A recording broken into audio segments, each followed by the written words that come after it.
Di jantung Samudra Hindia, ada sebuah pelabuhan yang menjadi simbol perdebatan geopolitik paling panas di abad ke-21, Pelabuhan Hambantota di Sri Lanka. Pelabuhan ini seharusnya menjadi pusat strategis jalur pelayaran global. Namun, kini ia justru menjadi lambang dari tudingan jebakan utang Cina yang mengguncang kedaulatan sebuah negara. Hambantota dibangun dengan pinjaman komersial dari Cina, tetapi karena Sri Lanka tak mampu membayar, pelabuhan itu akhirnya disewakan kepada perusahaan Cina selama 99 tahun. Ini bukan sekadar transaksi bisnis. Ini adalah kasus yang melibatkan dugaan korupsi keluarga Presiden Mahinda Rajapaksa, keruntuhan ekonomi Sri Lanka, dan kekhawatiran militer dari negara-negara adidaya seperti India dan Amerika Serikat. Benarkah Cina menjebak Sri Lanka? Mengapa sewa 99 tahun begitu mengkhawatirkan? Dan seberapa nyata ancaman pelabuhan Hambantota dijadikan pangkalan militer Cina? Dalam 20 menit ke depan, kita akan bedah tuntas skandal Hambantota, yang menjadi studi kasus paling kontroversial dari Belt and Road Initiative. Anatomi kejatuhan Hambantota. Kisah Hambantota dimulai dengan ambisi.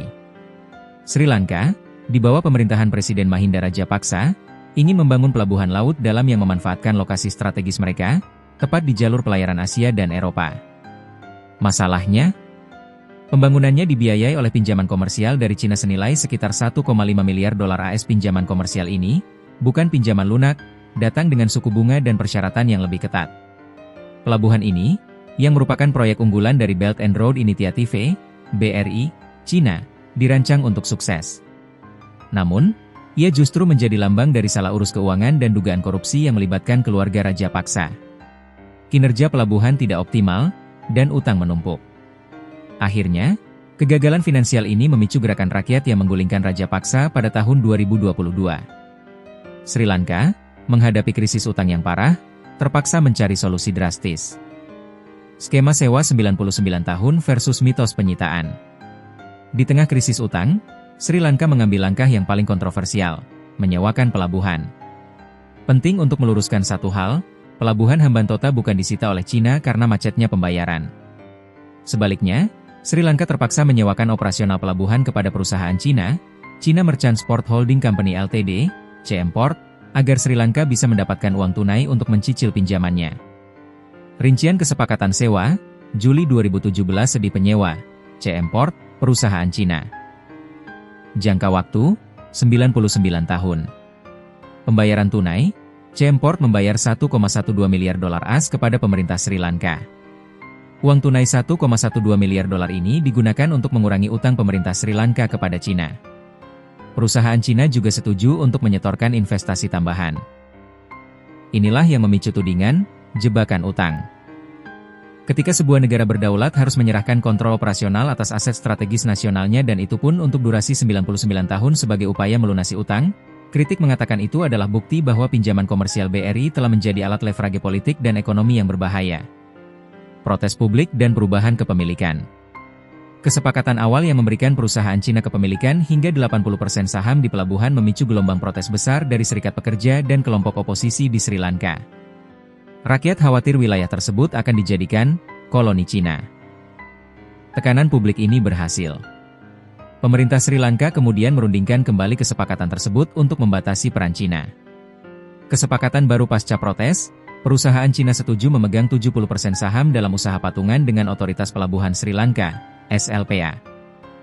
Perusahaan Cina dijanjikan akan menanamkan investasi tambahan senilai 600 juta dolar AS untuk mendukung pengoperasian pelabuhan. Peran Cina dibatasi hanya pada kegiatan komersial, sementara urusan keamanan tetap menjadi tanggung jawab penuh pemerintah Kolombo. Langkah ini juga menjadi bagian dari upaya untuk mengubah sebagian utang Sri Lanka kepada Cina, yang mencapai sekitar 6 miliar dolar AS, menjadi bentuk kepemilikan ekuitas. Ini adalah cara yang rumit dan kontroversial untuk membersihkan neraca utang negara. Kekhawatiran militer, ancaman geopolitik.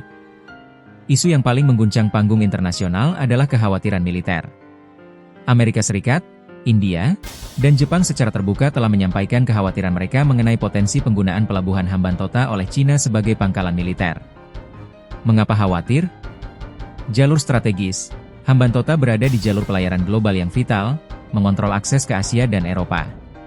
Kepentingan India sangat tidak nyaman karena Hambantota berada di halaman belakang mereka sendiri. Kehadiran Angkatan Laut Cina di Sri Lanka dianggap sebagai ancaman langsung terhadap keamanan regional mereka.